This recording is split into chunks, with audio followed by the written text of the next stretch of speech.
Assalamualaikum warahmatullahi wabarakatuh. Kami dari kelompok pertama akan membacakan makalah hukum pajak. Makalah hukum pajak dalam pembelajaran ilmu hukum dalam mata kuliah hukum pajak. Bab pertama, pendahuluan latar belakang.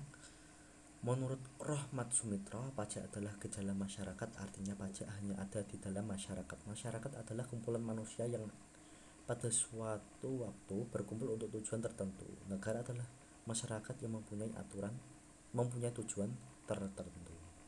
Pada mulanya, pajak bukan merupakan suatu pungutan, melainkan hanya berupa pemberian secara sukarela oleh rakyat kepada raja dalam memelihara kepentingan negara seperti menjaga keamanan negara, menyediakan jalan umum, membayar gaji pegawai, dan lain-lain. Rumusan masalah. Yang pertama, apa pengertian hukum pajak? 2. Apa sejarah hukum pajak? 3. Apa fungsi dan tujuan hukum pajak? 4. Apa saja macam-macam hukum pajak? 5. Bagaimana kedudukan hukum pajak dalam sistem hukum? Bab 2. Pembahasan. Pertama, pengertian hukum pajak. Pengertian tentang pajak sangat beragam, tetapi secara substansial ada beberapa persamaan menurut Undang-Undang Nomor 28 Tahun 2007 Pasal 1. Pajak adalah kontribusi wajib kepada negara yang terutang oleh orang pribadi atau badan yang bersifat memaksa berdasarkan undang-undang dengan tidak mendapatkan imbalan secara langsung dan digunakan untuk keperluan negara bagi sebesar-besarnya untuk kemakmuran rakyat. Berdasarkan pengertian tersebut, ciri-ciri pajak adalah sebagai berikut. Pajak adalah pengalihan sumber-sumber dari sektor swasta ke sektor negara. Artinya bahwa yang berhak melakukan pembangunan pajak adalah negara, baik pemerintah pusat maupun pemerintah daerah. 2. Berdasarkan undang-undang, artinya bahwa walaupun negara mempunyai hak untuk memungut pajak, namun pelaksanaannya harus memperoleh persetujuan dari wakil-wakil rakyat dengan menyetujui undang-undang. Karena pemungutan pajak berdasarkan undang-undang berarti bahwa pemungutan dapat dipaksakan. 3. Tanpa imbalan dari negara yang langsung dapat ditunjuk pada secara individual. 4. Untuk membiayai pengeluaran pemerintah, baik pengeluaran rutin maupun pengeluaran pembangunan. 5. Sifatnya dapat dipaksakan. Sejarah hukum pajak. Pada awalnya, pajak bukanlah suatu pungutan, melainkan pemberian sukarela yang diberikan oleh rakyat untuk raja yang telah memelihara kepentingan negara, menjaga negara bagi serangan musuh, membiayai pegawai kerajaan, dan lain sebagainya. Sementara orang-orang yang memiliki status biasanya warga negara yang tidak melakukan penyetoran dalam bentuk iuran diwajibkan untuk melakukan pekerjaan yang berhubungan dengan kepentingan umum dalam kurun waktu yang ditentukan. Sementara orang-orang yang memiliki status sosial lebih tinggi dapat memiliki cukup harta dapat terbebas dari kewajiban tersebut dengan membayar uang ganti rugi.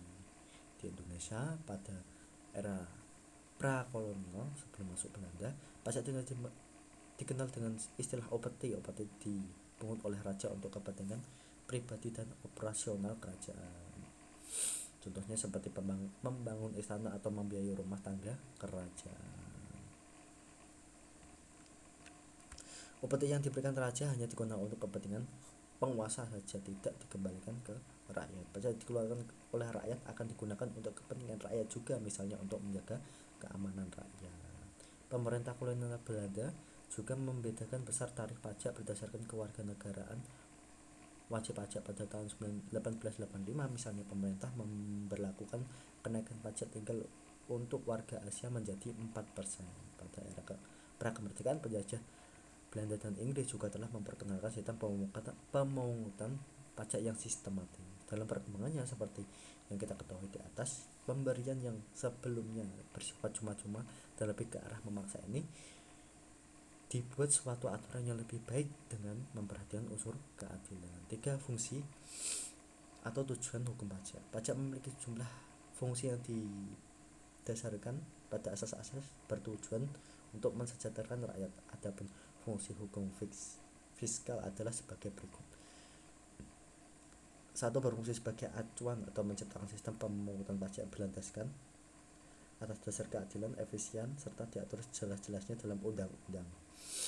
berfungsi sebagai sumber yang menerangkan tentang siapa subjek dan objek yang perlu atau tidak perlu dijadikan sumber pemungutan pajak. 3. Untuk memakmurkan dan mensejahterakan rakyat. 4. Untuk menciptakan ketertiban dalam menciptakan suatu kondisi lingkungan yang bersuasana kondusif serta damai. Hukum ini juga akan membuat sebuah negara harus dapat memberikan rasa aman dan menjaga dari berbagai macam gangguan ataupun ancaman.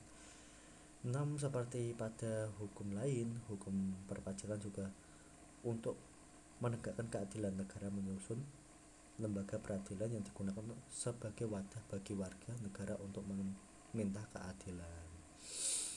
Terdapat 2 fungsi pajak, yaitu fungsi budgetaire sebagai keuangan negara dan fungsi reguleran pengatur. Fungsi budgetaire mempunyai fungsi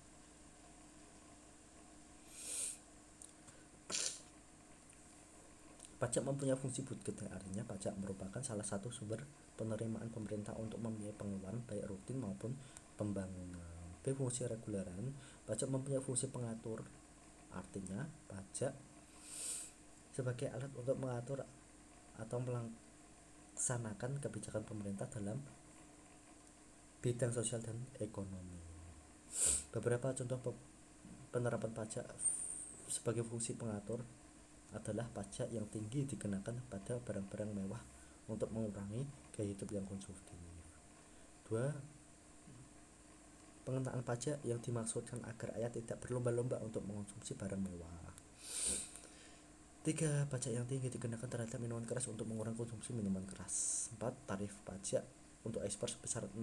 Hal ini dikondisikan agar para pengusaha dapat membesarkan hasil produksinya ke pasar dunia sehingga dapat meningkatkan devisa negara. 4. Macam-macam hukum pajak. A. Hukum pajak formal. Hukum perpajakan yang membuat adanya ketentuan dalam kewajiban hukum pajak material menjadi kenyataan. Contoh dalam hukum pajak formal adalah Undang-Undang Nomor 16 Tahun 2000 tentang perubahan kedua atas Undang-Undang Nomor 6 Tahun 1983 tentang ketentuan umum dan tata cara perpajakan. 2. Undang-Undang Nomor 19 Tahun 2000 tentang perubahan atas Undang-Undang Nomor 19 Tahun 1997 tentang penagihan pajak dengan surat paksa. Hukum pajak formal menerangkan tentang hak dan kewajiban wajib pajak, hak dan kewajiban fiskus dan lain-lain. Hak wajib pajak dapat dilihat dalam UU KUP, yaitu meminta restitusi, mengajukan keberatan, mengajukan banding dan lain-lain. Hukum B. Hukum pajak material. Hukum pajak yang memuat tentang ketentuan terhadap keadaan yang dikenai pajak atau objek pajak. 5. Kedudukan hukum pajak dalam sistem hukum. Di muka telah dikatakan bahwa hukum pajak adalah sebagian dari hukum publik, yaitu hukum yang mengatur hubungan antara pengusaha atau pemerintah dengan warganya. Termasuk dalam hukum publik adalah hukum tata negara, hukum pidana, hukum 50 administrasi negara.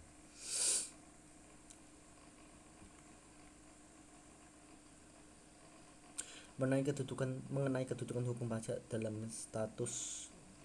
tata hukum Indonesia, PJ Adrian ini menyatakan bahwa bagaimanapun juga lebih tepat memberi tempat sendiri untuk hukum pajak di samping hukum administrasi negara. Dasar pertimbangan dapat dinyatakan bahwa hukum pajak harus ditempatkan sejajar dengan hukum administrasi negara. Han tersebut adalah: 1. Tugas hukum pajak bersifat lain dari hukum administrasi negara pada umumnya. 2. Hukum pajak dapat secara langsung digunakan sebagai sarana politik perekonomian. 3. Hukum pajak memiliki tata tertib dan istilah-istilah yang khas untuk bidang pekerjaan. Selain itu, hukum pajak juga digunakan sebagai alat untuk menentukan politik perekonomian dan mempunyai istilah-istilah tersendiri di bidang perpajakan. Bab 3. Penutup kesimpulan. Kesimpulan, pajak adalah kontribusi wajib kepada negara yang terutang oleh orang pribadi atau badan yang bersifat memasak berdasarkan undang-undang yang dengan tidak mendapatkan imbalan secara langsung dan digunakan untuk keperluan negara bagi sebesar-besarnya untuk kemakmuran rakyat. Terdapat dua fungsi pajak, yaitu fungsi budgeter, sumber keuangan negara, dan fungsi reguleran atau pengatur. Ada beberapa jenis-jenis pajak, tapi yang umum hanya ada dua, yaitu hukum pajak formil dan hukum pajak material. Mengenai kedudukan hukum pajak dalam tata hukum Indonesia, lebih tepatnya memberi tempat sendiri untuk hukum pajak di samping sederajat dengan hukum administrasi negara. Cukup sekian Musa pembacaan makalah pada kelompok kami. Apabila banyak kurangnya, kami minta maaf yang sebesar-besarnya. Wassalamualaikum warahmatullahi wabarakatuh.